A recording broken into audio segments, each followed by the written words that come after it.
Fala turma, sejam muito bem-vindos a mais um episódio do Medbox Cast. Hoje a gente vai falar sobre um tema que é importante, principalmente se você é acadêmico, está na faculdade de medicina e ainda não entrou na residência, ou para você que é residente e está meio cambaleando aí, quase parando, né? Então a gente vai falar sobre o manual de sobrevivência à residência. Realmente existem técnicas, existem dicas para a gente passar por esse período tão difícil, mas também tão importante na nossa formação, de maneira mais eficiente, de maneira menos dolorosa. E antes de apresentar a nossa convidada, super especial, que a gente buscou no aeroporto, tá aqui do meu lado, Felipe, o maior endoscopista de carro desse Brasil, meu sócio, virou amigo. Piada. E aí, Felipão? Virou piada, né? Beleza, eu aceito esse título, porque afinal de contas não é qualquer um que endoscopa um carro. Não. Mas, Vitão, um prazer estar aqui com você, nossa ilustríssima convidada, é uma honra que você esteja aqui. E a gente vai falar desse tema que aflige no âmago, lá dentro do ser do residente, do R0, do R1, às vezes do R2, né? E do acadêmico que vai, daqui a pouco, chega lá. Então, tô muito feliz de estar aqui e já quero lembrar de uma vez para você que está assistindo a gente no Spotify, que inclusive a gente tem um título aí, né, Vitão? A gente tem um título? A gente tem um título. A gente tá no top 20. Top 20. Talvez quando esse episódio sair, a gente já vai até ter subido. Top 15. Top 15 é o objetivo. Eu voto em top 10. Top 10, calma. Mas a gente tá em 20º, a gente tá comemorando o 20º lugar na categoria saúde no Spotify. A gente tá bem feliz com todos os feedbacks. Bem feliz. Então continuem postando, continua que a gente vê tudo, tá? Então muito feliz que vocês estão gostando aí, essa repercussão tá massa. E, inclusive, se inscreva no nosso canal, avalie a gente com 5 estrelas e você que tá assistindo a gente no YouTube também se inscreva no nosso canal. Dê o botãozinho de like, né? Curtir, né? Like, o joinha gostei aí. do vídeo. E a gente tem a meta de falar, a gente já falou aqui, 1.000 inscritos até o final do ano. Essa ousada meta e a gente precisa de você. 1.000 inscritos, o Felipe vai platinar o cabelo, ele me contou. Ah, é? Eu não tô sabendo, não. Mas tudo bem. 1.000 inscritos Tá e eu falado. endoscopo o seu carro, se você precisar. Muito bom, vamos logo para esse episódio. Então, realmente, gente, isso é muito importante pra gente. Inscrever no canal é muito importante. Avaliar com 5 estrelas no Spotify. Não esqueçam. E antes de muito você apresentar a nossa ilustríssima convidada, eu quero que você fale pra quem tá caindo aí de paraquedas, Medbox Cast, de onde vem esse Medbox? O que é isso que essa galera tá falando aí? Importante, o Medbox Cast, na verdade, é um braço do Medbox. O Medbox é uma plataforma de soluções para o acadêmico de medicina. Lá você vai encontrar todas as ferramentas que você precisa para trilhar essa jornada da medicina de forma muito mais proveitosa e realmente se destacando e fazendo uma jornada mais feliz, mais proveitosa. Gostei. Gostou? Você ensaiou em casa? Até que não. Você Não, saiu do coração? Só uma parte, aí o resto foi do coração. Ótimo, acrescentei. parabéns. Foi bom. Acho que você ensaiou. Olha lá. Não vou contar. Vamos lá, então. Vamos apresentar aqui na nossa frente a ilustríssima Yara Santos, a Med Sem Censura, que a gente foi famosa. lá. A mais famosa desse Instagram. E a gente foi buscar lá no aeroporto, gente. Muito difícil, veio direto de Macaé. A gente capturou ela antes que ela viajasse de novo. Falei assim, Yara, 10h20 da noite, e antes a gente que fosse tá aqui pro hospital, gravando. né, também. Antes que fosse pro hospital, o Odilon capturando ali na Antônio Carlos. Yara, muito bem-vinda mais uma vez. Gente, prazer. muito obrigada. Um prazer enorme estar aqui. Eu falei, realmente foi uma jornada, mas eu fiz muita questão de estar aqui. Muito especial mesmo. Obrigada pelo convite. Bom demais. Então, conta pra gente um pouco da sua formação, pra quem não te conhece, e por que Med Sem Censura? Eu nunca entendi isso. Jura? Eu já ganhei spoiler. O Vitor já sabe, mas... Conta pra Então, nós. vou contar pra vocês. Bom, Vai. me apresentando, né? Eu sou médica, sou residente de cirurgia geral. Hoje eu tô no 2º ano da residência no Odilon Berens. E eu crio conteúdo lá no Instagram, no @Med Sem Censura. O Med Sem Censura, ele surgiu no momento da minha jornada em que eu tava naquele limbo, assim. Eu tava entrando no internato, então eu já tinha passado por uma experiência de formação acadêmica e eu construí uma trajetória legal, eu tinha feito várias atividades curriculares, tinha sido uma boa acadêmica, então assim, eu tinha uma jornada acumulada, mas ao mesmo tempo eu tava num momento em que tinha muita coisa pra chegar. O internato tava começando, as provas de residência iam começar. Então, ao mesmo tempo que eu achava que tinham várias coisas pra serem compartilhadas e que foram construídas por mim no momento em que isso não era tão falado, Sim. não era tão difundido, assim. Você foi pioneira e uma das pioneiras, A né? gente vem de uma época em que não existia esses conteúdos, assim, acho que explodiu muito esses Instagrams em 2020, ali na época pós-pandemia. Mas antes disso, na época que a gente, principalmente você, imagina, Felipe, quando você estava sendo acadêmico de medicina, ninguém falava. Não, o Felipe, não. quando ele era acadêmico de medicina, não existia nem Instagram. Era Orkut. Tipo, quem que ia te falar? Era Orkut. Quem que ia te falar como é que Só fazia medicina, comunidade. construção Felipe no curricular? Orkut vai ser a hashtag. Amo sou medicina. Imagina, quem nessa época ia te falar sobre técnica de estudo, sobre provas de residência, sobre construção curricular, sobre atividades extracurriculares, o que era liga, o que era extensão, pesquisa. Então isso era uma coisa que seus veteranos faziam, guardavam ali entre eles, assim. Uma Era caixa, até meio né? secreto aquelas Legal. coisas, porque era uma coisa que cada um fazia e corria atrás da oportunidade e resolvia o dele, né? Então eu vim dessa época também. E eu cheguei nesse momento que eu vi que eu tinha uma experiência pra compartilhar, que não era muito compartilhada, que tinha muita censura. Eu falei, não, então Legal. comecei a postar muito sobre isso, sobre as coisas que eu tinha feito até ali, como fazer, né? Como que eu consegui. E ao mesmo tempo também tinha um monte de coisa pra ser descoberta, pra ser desvendada ali. Como que estuda pro internato, como que estuda pra residência, como que faz pra prestar as provas. Então eu comecei ao mesmo tempo que eu trazia uma experiência, eu também documentava a minha jornada no jogo, né? Assim, vivendo o que estava acontecendo. Legal. Daí que veio o nome Med Sem Censura. E isso está muito alinhado com a intenção do Medbox, né? Que a gente quer realmente ajudar o acadêmico e contar para ele tudo que não contaram pra gente. Exato. Que ficava escondido, tudo que o veterano não contava. Exatamente. O lema do meu Instagram é contando o que eu gostaria que tivesse me Viu? contado. Olha, É exatamente esse. Exatamente. Muito bom, Yara, muito bom. Então, para começar, já que o assunto é manual de sobrevivência à residência, eu queria falar sobre residência. Porque muita gente que está ouvindo a gente não tem noção do que é uma residência médica, como é que funciona. É muito ruim mesmo? É drama desses blogueiros aí? ou realmente o pau quebra? Gente, a residência médica é a maneira, assim, tradicional de você se tornar especialista, né? E isso parece muito bonito quando a gente assiste série, né? Grey's Anatomy, você vê... Não é igual Grey's Anatomy. Quem dera se fosse, né? Nossa. E, assim, é um período de entrega. Eu acho que na residência você entrega seu tempo, você entrega seu dinheiro. Sua alma. Você entrega Alma. sua alma. Sua dignidade. Vida, tudo que há em Mentira, você. Mas, assim, realmente é um período de muita dedicação. E que, sim, eu acho que é tão pesado quanto falam, sim. E eu acho que... talvez precise ser mesmo. Talvez a gente precise passar por essa transição pra amadurecer. A gente amadurece muito na residência em todos os sentidos. Então eu falei, é uma entrega de tempo porque você não tem controle nenhum dos seus horários. Cara, isso é horrível. Você não sabe que hora você chega em casa. Você não sabe como é que é a sua programação do final de semana, do mês que vem. Os horários não são seus. É uma entrega de dinheiro porque a remuneração na residência nem se compara ao valor que esse mesmo médico ganharia por hora trabalhada fora da residência. Então você ainda entrega, assim, você deixa de ganhar pra caramba ali.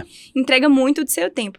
Entrega muito da sua saúde, porque muitas vezes é noite sem dormir, é alimentação ruim, é difícil você conciliar, ter uma vida saudável durante esse processo. Então é um período de entrega, mas ao mesmo tempo é um período de muitos ganhos. Então sim, é muito ruim, mas eu acho que vale a pena. É ruim, mas é bom. É ruim, mas vale a pena. Mas brincadeiras à Acredite se parte. quiser. É ruim, mas é bom. Mas assim, o ser pesado, que de fato a gente não vai mentir que é leve, porque não é, né? Mas você falou uma coisa legal, ser pesado não necessariamente é ser ruim. Porque a gente é forjado mesmo, de fato, né? A gente cresce no período mais difícil, no período mais apertado. Dificilmente você vai ver alguém que é muito referência em alguma área que você admira, que não passou por sérias dificuldades, por períodos de provação. E nesse tempo, principalmente no R1, e depois a tendência é que vá diminuindo um pouco, é que você vai, é o que eu costumo dizer, engrossando a casca. É que você vai se preparando, você vai se tornando mais forte para tudo que você vai viver lá na frente. E você só pode viver, muitas vezes, o que vai ter lá na frente te esperando, se você conseguir passar por esse período e você se fortalecer. É puxado? É. É cansativo? É. Privação de sono, a gente vai falar sobre isso. Muito, para mim, é assim, a pior, que é a privação de sono. Mas é um período que, de fato, ele vai te fazer crescer. E o que eu vejo muito, né, e a gente vai falar sobre isso, é o que a gente fala de uma geração mais soft, que vem vindo. O que é a geração mais soft? Então, o que você tem visto uma tendência acontecer aí com a medicina de um modo geral? O que a gente vê na medicina hoje é a gente, é muito ruim a gente falar assim, a geração de agora, a gente se inclui nessa mesma geração, a gente se inclui, mas a nossa geração então é uma geração mais soft, porque é uma geração que ela exige muito mais do que ela entrega, então ela quer muito e sem dar muita contrapartida, então às vezes o residente quer chegar lá na residência e cumprir a carga horária dele, acabou, é isso, se sobrou alguma coisa não é serviço meu, e pronto. Só que a gente esquece que realmente a residência é uma troca, né? A gente até conversou isso em outras oportunidades. A residência é uma troca. Então, se você quer receber do serviço, você quer receber do chefe, você quer receber do seu preceptor, do seu R+, você tem que dar alguma coisa em troca. E no começo, realmente, você tem que dar muito. São noites muito mal dormidas, você tem que chegar mais cedo, você tem que ser proativo, você tem que examinar seu paciente, cobrar os exames, tudo mais, passar o caso. Então, realmente, eu tenho visto um movimento de gente que não está querendo fazer isso, que é o básico.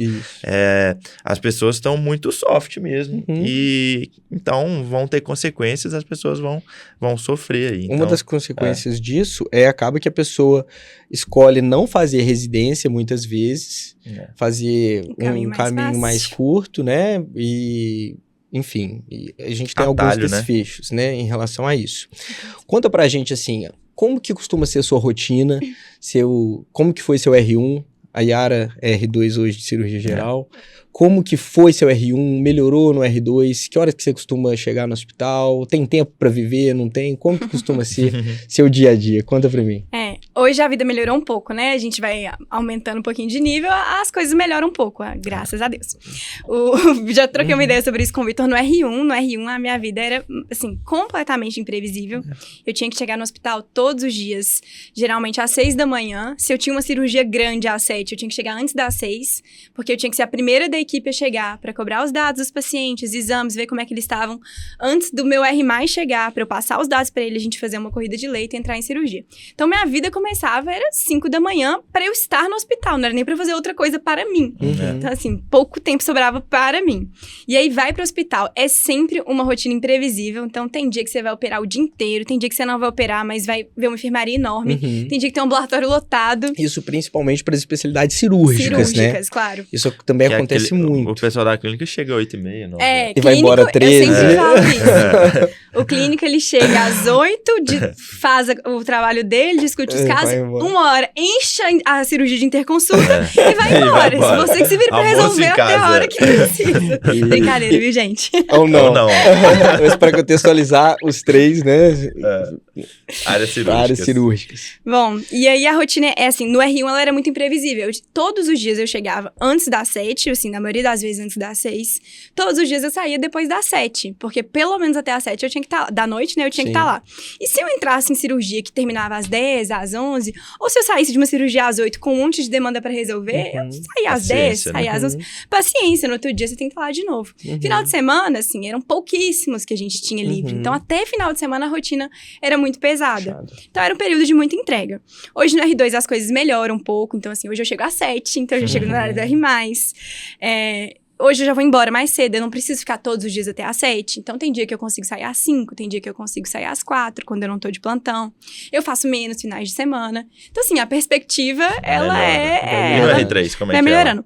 O R3 é ainda melhor, ele faz menos plantões a partir de agora, né? A gente vai mudando muito ao longo do ano. Porque o começo do R2 é super puxado pra gente, porque a gente tem que fazer o trabalho do R1 também. Então, assim, nesse momento do ano que a gente tá, no meio do ano, a vida do R3 também é um pouco melhor. Ele também faz menos plantões, ele também chega mais tarde e vai embora ainda mais cedo que o R2, assim. Ele consegue, a função dele é mais supervisor, então ele consegue ir embora quando já tá tudo resolvido. É muito bom. Ó, eu quero falar um pouco de estratégias aqui agora. Por quê?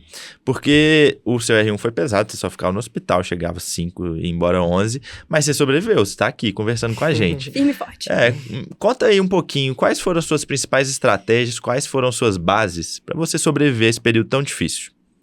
Vitor, um dos grandes assim, desafios do R1 é justamente você ser algo além de R1. Então, assim, nesse momento em que eu dormia para ir para o hospital, acordava para ir para o hospital e dormia e acordava para ir para o hospital, era difícil me ver sendo outra coisa, fazendo outra coisa e tudo mais. Mas é justamente nesse intervalo em que você não é residente que você precisa se encontrar.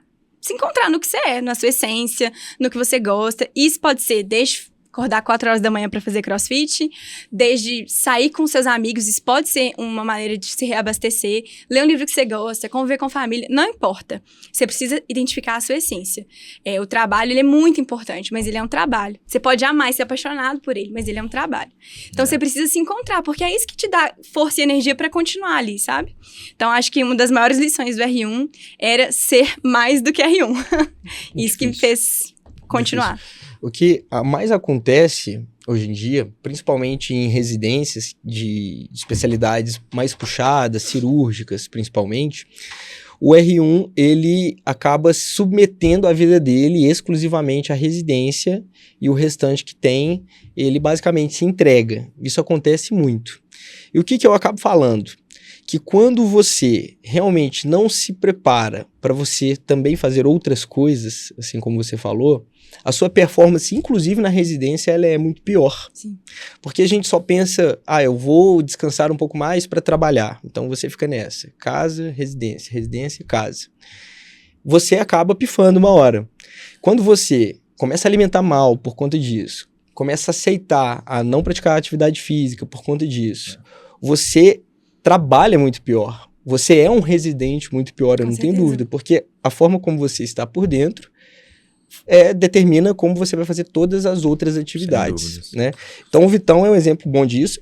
Eu, no meu R1, consegui treinar bem durante todo o meu R1. Obviamente, a minha prioridade é a residência. Durante o meu R1, minha prioridade era a residência.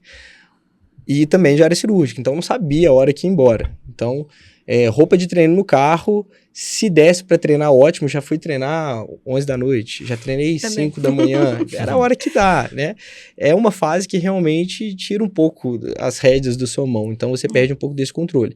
Mas é você fazer o melhor nas condições que você tem. E não é que você querer ser atleta também, não. Ninguém vai ser atleta no R1, gente. É só realmente fazer o máximo pra você se manter ali, pra cabeça ficar boa, pro corpo ficar... Não, realmente eu ainda existo além do hospital, tá? Que eu tô movimentando. Ninguém vai ser atleta. Perfeito. A sua prioridade é outra coisa. E tem que nadar um pouco contra a corrente mesmo, porque assim, a tendência de você chegar em casa de um dia que começou às 5 e terminou às 11 é querer dormir só, é que não querer fazer mais nada além disso, realmente. Mas aí eu tinha uma amiga que fazia R1 em outro serviço, mas na mesma época que eu. E toda vez que eu tentava encontrar com ela, ela falava, eu tô muito cansada, eu não consigo fazer nada, tô muito cansada. Só que quanto mais você se entrega a esse cansaço, menos você consegue realmente fazer as coisas. Você vai sendo absorvido por isso. Você é completamente absorvido por isso. Então, esse esforço, que é um esforço para fazer o que quer que seja a sua atividade que te recarrega, ele precisa ser feito para que você consiga continuar fazendo todos os dias. Senão, a gente desiste mesmo. E entender que é um processo, né? Assim, é uma fase no R1. Claro que não é a rotina que você gostaria, mas é uma fase que vai acabar, é uma fase temporária. Entender que você precisa fazer um mínimo ali para você manter sua mente sã durante aquele período, para você fazer uma boa residência, é essencial. E não se entregar a isso em nenhuma hipótese. Porque no R2 já vai melhorar um pouquinho, né? A gente já viu o semblante dela. Melhorou. No R3 vai melhorar e por aí vai. Vitão, inclusive... treinava R1, que horas que você acordava, Vitão? Eu acordava 4h15 no R1. Se eu fizesse cirurgia geral no Odilon, eu não ia conseguir treinar. Eu tava pensando nisso aqui agora. Mas eu tinha que chegar no hospital 6h40, então dava pra eu treinar. Era uma prioridade muito grande pra mim. Eu abri mão de sono, claro. Tinha que abrir mão, não dá pra ter tudo, de jeito nenhum. E eu também não queria ir pro CrossFit Games, que é o campeonato mundial de CrossFit. Eu queria me manter, eu queria me sentir bem. Então, era prioridade eu ir, sei lá, 4, 5 vezes na semana. Ótimo. Eu dormia lá para as 10h30 e acordava 4h15. Não dormia as minhas 8 horas de sono, mas quem dorme 8 horas hoje? Até hoje eu não durmo. Então eu ia de 5 a 6, me fazia muito bem. Foi uma válvula de escape maravilhosa no meu R1. Eu acho que eu não teria sobrevivido ao meu R1 sem essa atividade física. E assim, às vezes para você é uma leitura, uma meditação que você vai fazer de manhã antes de ir para residência, mas tenha um hábito que a gente sempre fala que é o hábito angular, né? Que vai fazer todas as outras coisas tenderem a dar certo no seu dia. Alguma coisa que te faça bem. Não precisa ser o CrossFit, ficar jogando peso por alto. Faça outra coisa, mas realmente tem um tempo para você, antes de você ser residente, né? E, Yara, eu te perguntei no ano passado, na nossa outra conversa, você tinha comentado, não lembro se eu comentei ou você comentou, mas eu fiz a pergunta seguinte: além de residente, você é o quê? Porque Na residência, principalmente no R1, a gente acaba perdendo um pouco da nossa identidade. Eu já até comentei isso com o Felipe, com a Tamara outras vezes. No meu R1 eu perdi um pouco da minha identidade porque as pessoas me falavam que eu era uma coisa lá, ou que eu era ruim, que eu era isso, que eu era aquilo, que eu não sabia fazer as coisas. E a gente acaba levando isso pra gente. E a gente acaba levando essa identidade de R0, essa identidade de residente pra dentro de casa. E isso é muito prejudicial. E aí eu te fiz essa pergunta, além de residente, você é o quê? Sabe? Você continua com a mesma resposta? Eu lembro que eu te contei esse caso na época, porque eu tava no R1 e um colega me chamou pra ir num show, num evento e tudo mais. Eu fui, ele me apresentou pra uma turma. Aí ele foi me apresentar pra uma turma. Essa aqui é a Yara, ela é residente de cirurgia geral. E aí uma pessoa da turma falou, legal. E além de residente, você é o quê? Desse jeito, assim, gente, no meio do evento, sabe? Aí eu olhei, assim, na hora eu fiz uma brincadeira. Mas real. Na hora eu fiz uma brincadeira, eu falei, eu sou legal. Aí ele falou assim, não é suficiente. Assim, ele falou brincando também, mas isso martelou na minha cabeça, assim, por dias depois. Porque eu tava na época do R1 que eu só dormia e acordava pra fazer residência. Eu tava numa época em que eu não conseguia, assim, era muito difícil fazer qualquer outra coisa. E aí foi nesse momento, foi bem no começo do R1, que eu falei, gente, não, é certo, eu preciso ser mais do que isso, porque eu sou muito mais do que isso. E foi o momento que eu comecei a resgatar a minha essência. E aí essa pergunta, né, além de residente ser o quê? Veio disso, de muito tempo martelando e pensando, cara, a Yara, antes de ser residente, ela adorava literatura clássica, assim. Quanto tempo que eu não leio um livro? Gente, eu com 7 anos eu escrevi um livro, eu adoro escrever. Qual foi a última vez que eu escrevi alguma coisa? Vou voltar a escrever. Eu moro com a minha avó, que preciosidade. Eu não tô assistindo filme com ela domingo à noite, uma coisa que ela adora fazer. Então, enfim, eu comecei a resgatar coisas que eram parte da minha essência. Legal. E aí, eu falei isso com o Vitor da última vez. Manuel Bandeira, ele tem um poema que ele fala que tudo que amamos, tudo aquilo que somos, tudo aquilo que amamos são pedaços vivos do nosso próprio ser. Então, o que você é, na verdade, é o que você ama. Então, resgatar o que você ama, o que te faz feliz, o que dá o quentinho no coração, é resgatar a sua essência. Eu acho que o começo para sair desse automático de só dormir, acordar e trabalhar e descansar do trabalho, é isso, resgatar o que você ama. Isso é um pedaço do que você é. Então, acho que eu sou isso, eu sou tudo que eu amo. Nossa, acho que tá um belíssimo corte. Nossa, tá doido. Eu emocionei aqui com a fala dela. Mas muito legal isso. A gente vai sendo absorvido pela residência, a gente vai perdendo um pouco da sua essência mesmo, né? De quem você é de fato. Porque ali você é muito julgado na residência. Você acaba acreditando muitas vezes nisso e você acha que você realmente é limitado. Quantas vezes, principalmente no ambiente cirúrgico, gente, que a gente sabe que a cobrança ela tende a ser realmente bem maior. Então você acaba acreditando nisso e você vai sendo absorvido. Parece que você está numa areia movediça mesmo e quando mais você mexe, mais você vai se afundando. E isso a gente não pode deixar acontecer, né? Então a gente tem que tomar muito cuidado com isso. Então, continuando no manual de sobrevivência, a gente falou primeiro que é um período que passa. É um período passageiro, é um período importante e que passa. A gente sabendo que é importante e que passa já é um ponto importante. Beleza. A gente falou também que a gente não pode deixar a residência nos definir, né? Além de residente, eu sou outras coisas. Eu sou uma pessoa, eu tenho amigos, eu tenho namorado, eu tenho outros vínculos, então isso aí também é muito importante. Mas o quê? E sair, tem que sair, é importante sair, fugir do ambiente hospitalar, fugir de casa, o que você pensa? Super, nossa, super, eu sou uma pessoa muito animada, então assim, eu sou a pessoa... A gente viu pelo horário. Eu sou a pessoa animada, segunda-feira, 6 horas da manhã, sexta-feira, 11 horas da noite, eu sou uma pessoa animada. Então, na minha residência, a gente tinha essa coisa de vamos sair do hospital e vamos ali tomar alguma coisa, fazer um lanche, estar juntos, sair desse ambiente. E quando a gente tá num período, às vezes, da residência, assim, que o serviço tá muito puxado e tá todo mundo muito estressado, a gente tenta resgatar isso. Gente, tem muito tempo que a gente não faz alguma coisa fora daqui. Vamos sair, vamos fazer alguma coisa, porque isso é realmente importante. São formas de se recarregar também, de sair e lembrar que você não é só isso. Então, muito com legal. certeza. Muito legal. Vamos ver. Mais o que, Felipe? O que você acha? A gente já falou de sair e atividade física. Como é que você conciliava? Você conseguia ir ou não? O começo foi muito difícil, assim, mas eu sou muito insistente em tudo que eu faço. Então, igual você falou, eu não tento ser uma atleta, mas eu sou muito insistente. Eu sempre estive matriculada lá e sempre me esforcei pra estar lá, assim, todas as vezes que fossem possíveis. Às vezes eu só estava muito cansada. Às vezes eu só tinha saído de casa 4 da manhã e voltado às 11, então realmente não era possível. Às vezes eu só tava 36 horas trabalhando, então não era possível. Mas eu sempre tentei, assim, sempre estive fazendo o máximo que eu conseguia naquele momento. Hoje eu consigo muito mais. Então, hoje, pra mim, assim, 2 vezes por semana é inegociável, não importa o que aconteça, o mundo pode estar caindo, eu posso ter dado 4 plantões na semana, 2 vezes eu vou estar fazendo atividade física. Se eu tenho final de semana livre, com certeza, sábado e domingo eu vou estar treinando. E todos os outros dias que eu consegui. Então, é muito variável, não é fixo. Tem semana que eu treino 2 vezes, tem semana que eu treino 5, tem semana que eu treino 1.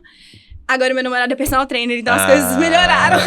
Então ficou muito mais fácil. Tem um incentivo a mais, né? Eu vou botar uma lenha na fogueira.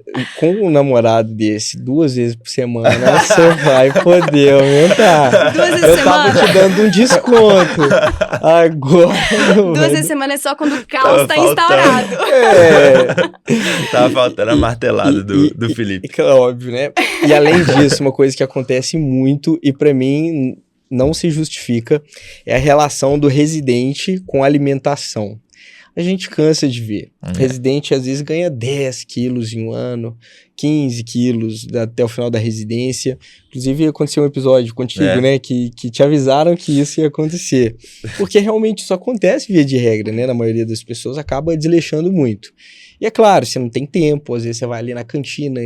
o salgado, pão de queijo, Coca-Cola, tá de plantão, fast food. E assim, é óbvio que eu tinha que puxar, né, levantar a minha bandeira, mas isso é incabível, é incabível. Porque, mais uma vez, a forma como você se cuida é a forma como você vai performar em todo o resto. O que você tá colocando pra dentro determina como você vai, inclusive, performar em tudo, né? Então... preparar marmitas é algo que é totalmente factível, Dr. Vitor. Então, assim, tomar muito cuidado com isso, né? Isso é uma chave fundamental para você sobreviver muito melhor durante seu período de residência. Esses dias eu tava batendo papo com a minha nutricionista, eu tava falando com ela, olha, eu tenho tido algumas dificuldades com o apetite por doce. Eu nunca tive tanto apetite por doce e tenho tido. E ela falou, Yara, privação de sono gera isso. Então, você tá num momento de muita privação, realmente é um desafio a mais. Sim. E são muitos desafios. Sem dúvida. Tal do, nossa, acabei de passar por uma semana muito difícil, eu mereço. É uma recompensa. Gente, na minha residência a gente tem uma geladeira que a gente comprou, que é abastecida com coquinhos zeros, assim, a geladeira inteira, todos os dias. E a gente tem um armário nessa nossa salinha que os nossos próprios chefes abastecem regularmente com doce, chocolate, biscoito. Comidinhas, assim, de conforto. Comfort food. Fica a dica aí, chefes. Mas comfort food.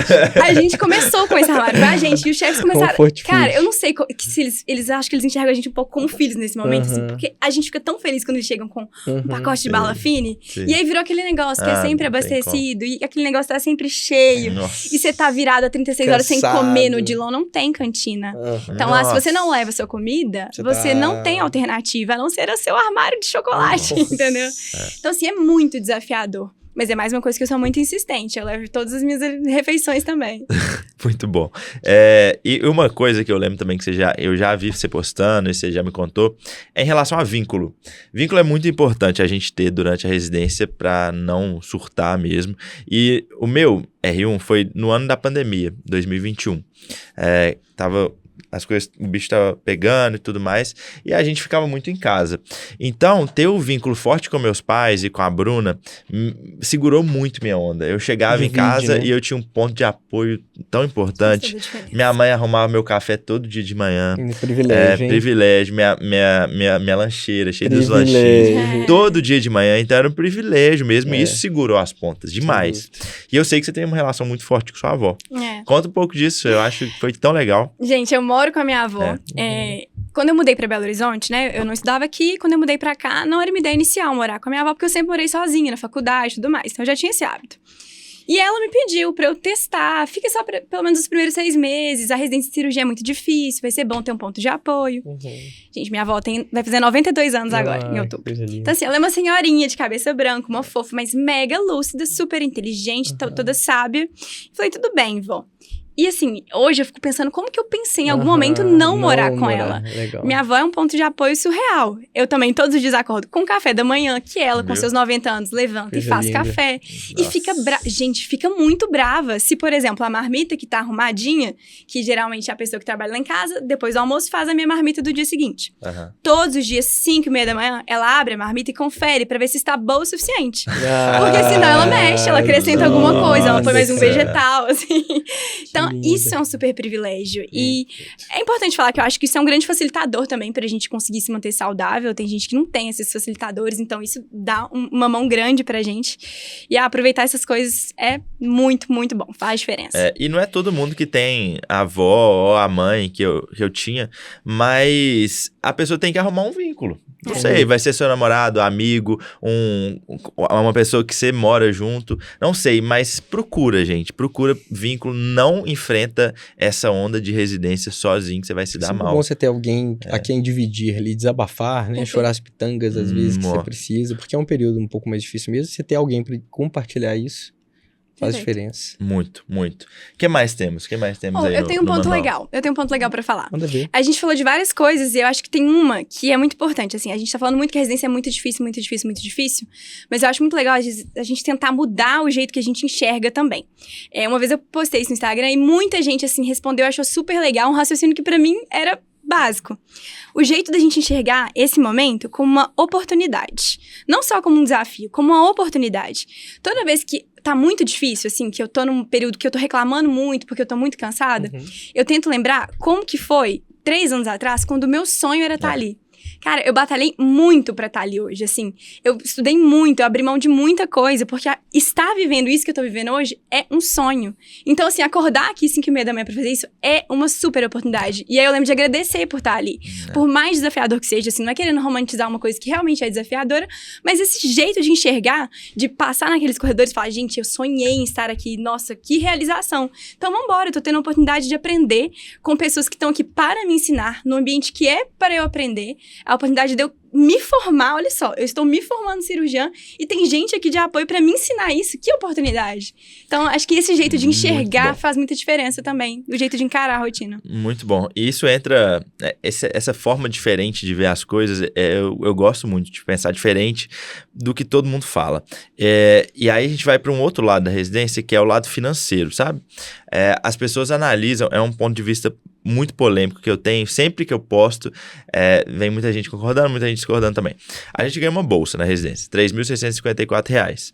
É uma bolsa que realmente pro padrão do médico é muito baixa.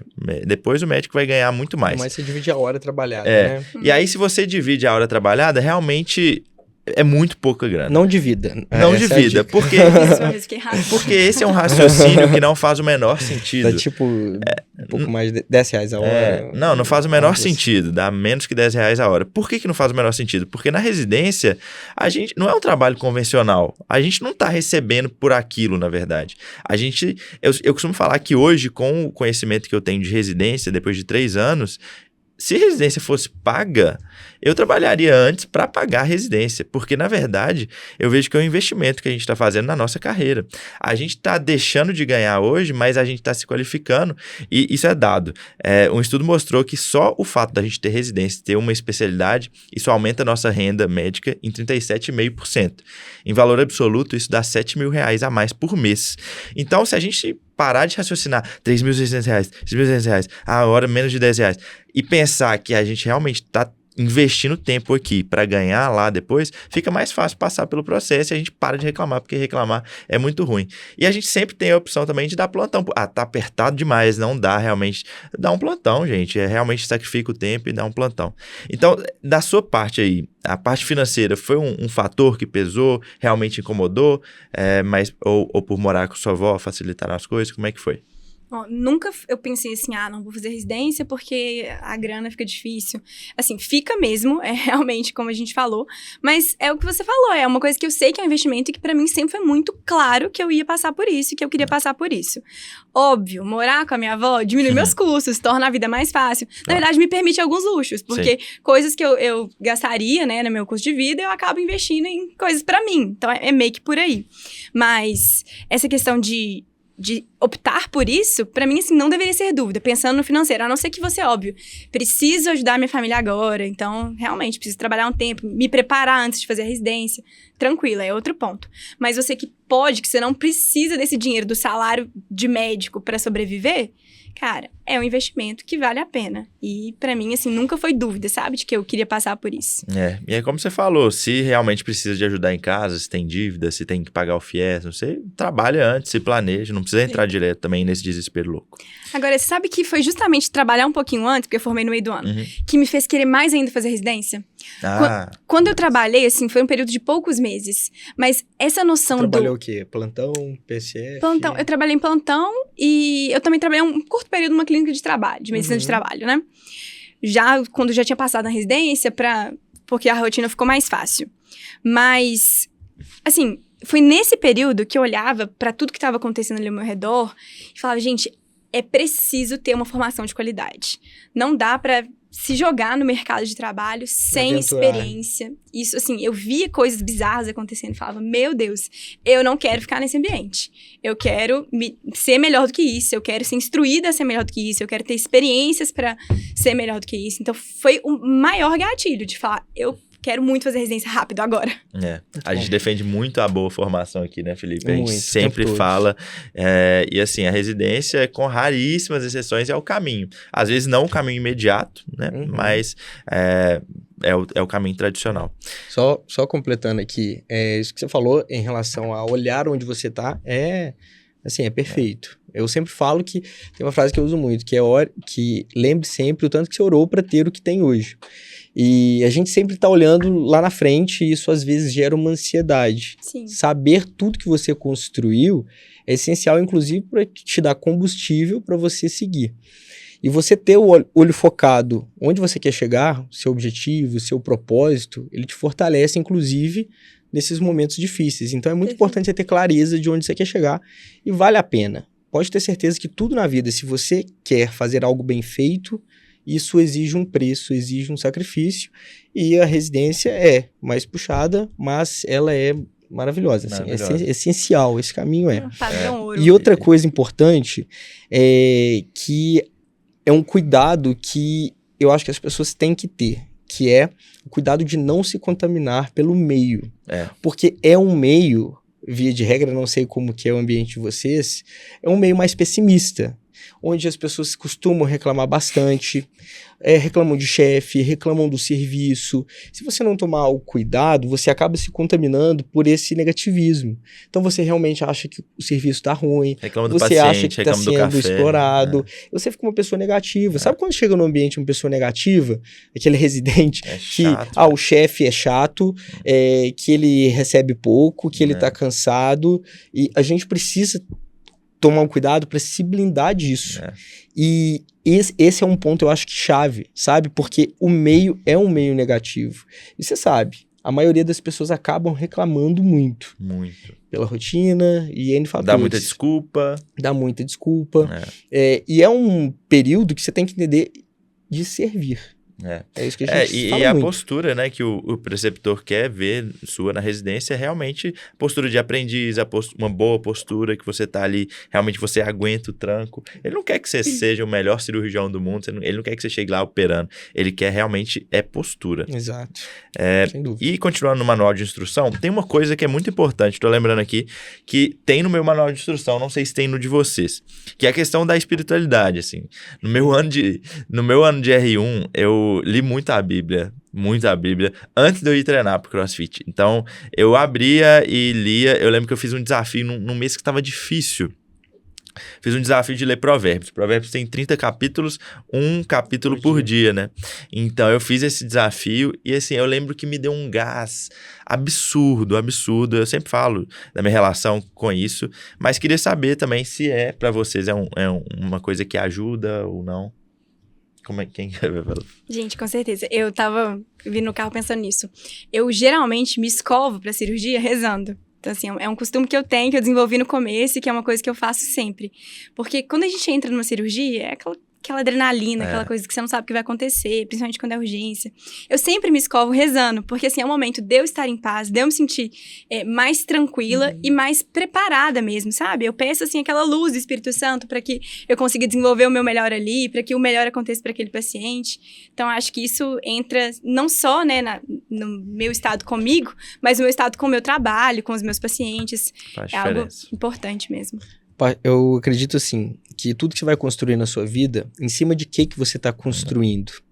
Se você não tem uma base sólida, uma base forte, qualquer vento, qualquer problema que eventualmente vai acontecer, e na residência acontecerão muitos ventos, tempestades, né? Muitas vezes, se você não tiver uma base forte, isso acaba se desmoronando muitas vezes. E eu não acredito que exista outra base mais forte, mais sólida do que você entender de fato que Deus está no controle de todas as coisas, né? Sem falar, mais uma vez, de religião, sem falar, né, de crenças, mas eu entendo que se você tem uma base forte, tudo que vai acontecer com você, você está mais preparado, você está mais forte. E isso é essencial para você encarar qualquer fase da sua vida. Não só a residência, mas qualquer problema, qualquer desentendimento, você está muito mais tranquilo para lidar com tudo. E você tem uma clareza, você tem paz no meio da guerra, né? Então, esse contato com Deus, essa busca por Deus, ela é essencial. Se você é residente, se você é acadêmico, se você é especialista, porque você tem essa base forte. A Yara tem uma história legal sobre isso, né? Você me contou sobre nem sempre os nossos planos são os planos de Deus. Tem uma história legal, você lembra disso? Na verdade, assim, a gente, quando tá nessa fase, na residência, se preparando para uma prova, para o vestibular que seja, a gente tem muitos planos. Então, tem o serviço que você quer passar, a prova que você quer prestar, e a gente cria muitas coisas pra nossa vida, e às vezes a gente esquece que tem alguém no comando muito maior do que a gente, que tem planos muito melhores que os nossos. Quando eu fui prestar a prova de residência, quando eu ainda tava nessa optei por BH, mas eu ainda tinha uma coisa de querer fazer prova em São Paulo. E o serviço que eu queria fazer em São Paulo, que eu escolhi que eu ia fazer, ia ser a Unicamp. Então, eu ia fazer só BH e a Unicamp. E aí, quando foi na época de se inscrever para as provas, eu lembro que nesse ano as provas iam ser todas mais para novembro, as inscrições estavam se encerrando geralmente um mês antes. A Unicamp ia ser, assim, no final de dezembro. E aí, nas vésperas ali, quando tava abrindo esse monte de inscrição, essa confusão, eu fui viajar pra fazer uma prova teste, vim pra BH, morava no Rio, né? Abri o edital do Unicamp pra ver, quando é que termina a inscrição mesmo? Tá, termina dia tal. Beleza, quando eu chegar de BH, eu faço essa inscrição. Vim pra BH, fiz a prova, na hora que eu sentei, fiz a prova que eu vim fazer, né? Na hora que eu sentei pra fazer a inscrição no Unicamp, eu tinha lido a data errada. Essa história é então, na verdade, a data da inscrição tinha encerrado, tipo, uma semana atrás daquela data. Naquele momento, meu mundo desmoronou. Porque né? eu sou uma pessoa muito organizada, assim, com muita coisa. E como que pra mim eu tinha perdido a data de uma prova? Isso pra mim era inadmissível, né? Sabe? Eu chorei sem parar, eu fiquei um tempo sem postar no Instagram, eu fiquei semanas sem conseguir falar de prova, assim, porque me vinha essa culpa de que eu não tinha prestado prova na Unicamp, porque eu perdi a data, por culpa minha. A culpa era muito grande, a tristeza de perder a prova e tudo mais.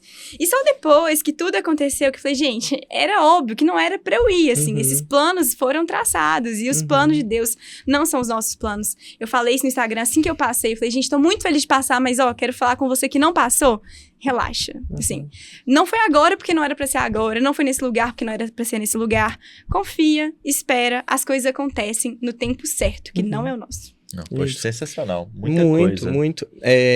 Eu tenho uma história, assim que eu acabei a faculdade, eu entrei na residência de ortopedia, né, do Madre, e eu queria muito passar na residência de ortopedia do Madre, eu queria muito, era que eu estudei o ano inteiro, a minha primeira opção, e consegui, assim que eu comecei, vi que não era isso que eu queria. Você pensou? Isso que eu ia falar. Você pensou?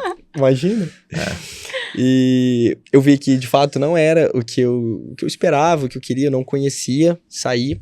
E eu me frustrei muito, sabe? Eu questionei muitas coisas, eu falei, nossa, eu me dediquei tanto. E eu realmente estudei demais, sabe? Eu preparei, eu projetei minha vida nesse sentido, consegui, não era isso. E aí, o que aconteceu pouco tempo depois? Eu sou de Lafayette, né? Cidade perto de Belo Horizonte. E minha família teve alguns problemas financeiros.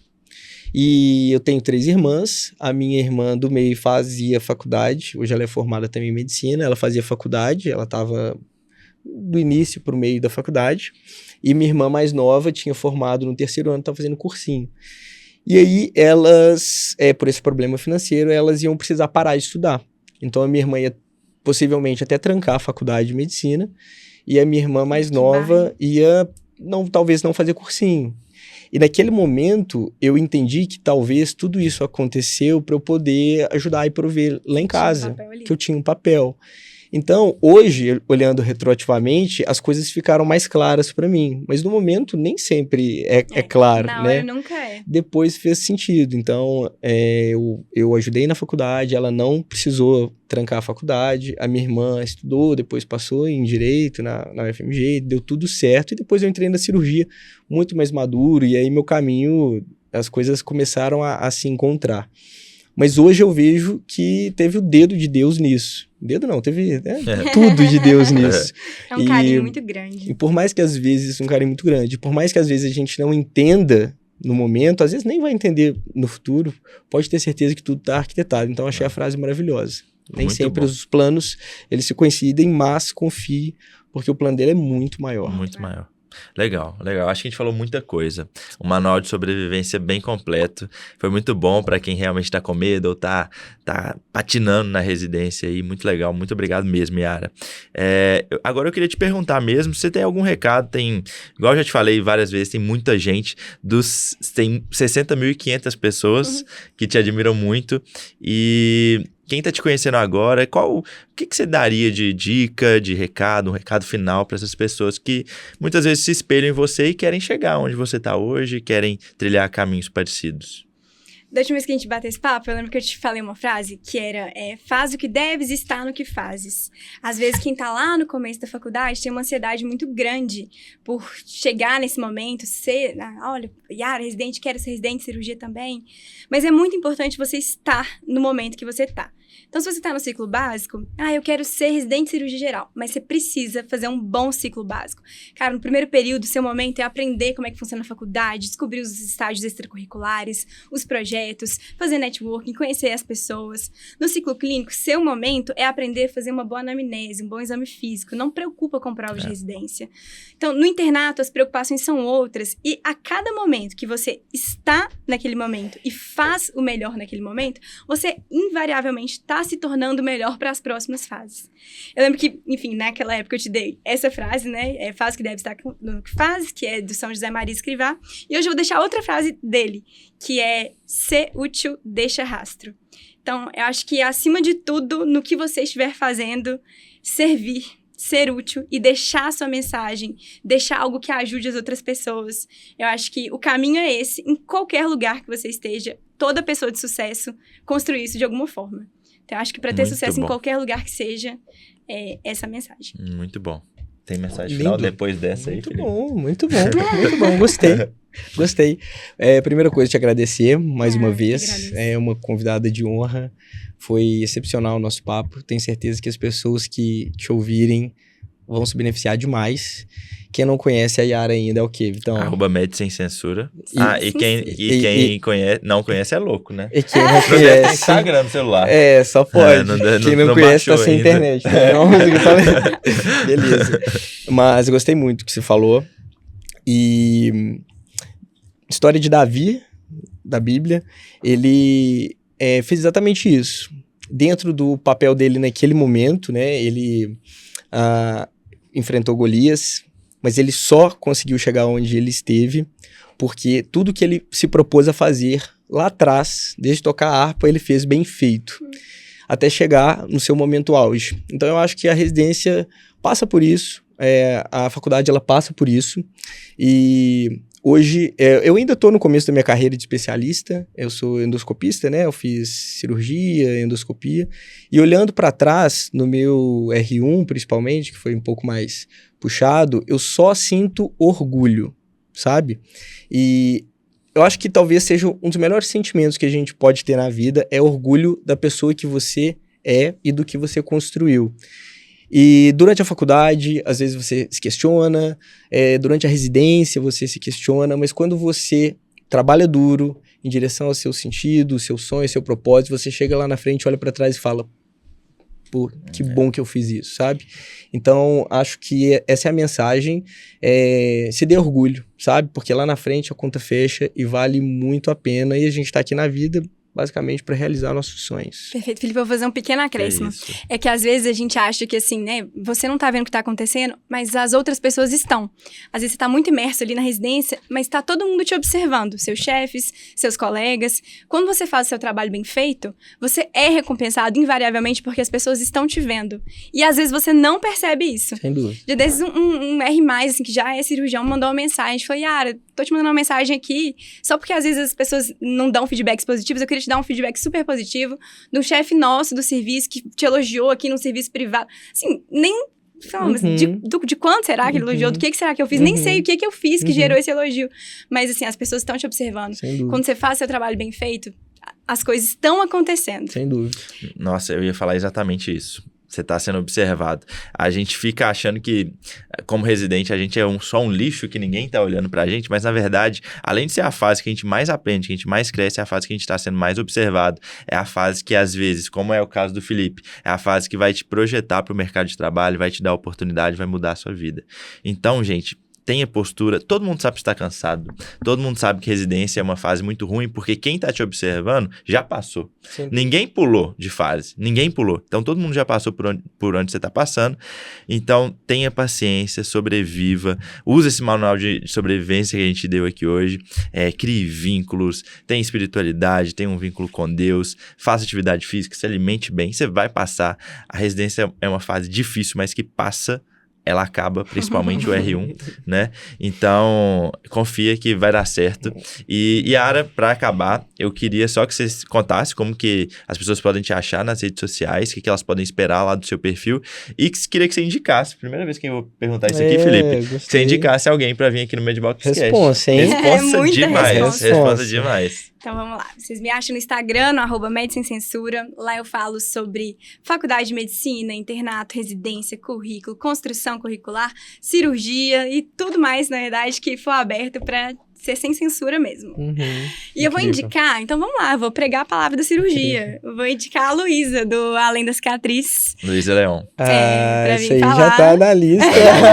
Tá na lista. Vou pregar a palavra da cirurgia. Muito bom. Se você falasse clínico, eu ia pedir pra cortar. Não, jamais seria isso. A gente tem que tomar cuidado e que a gente começar só na cirurgia, vai virar um podcast cirúrgico.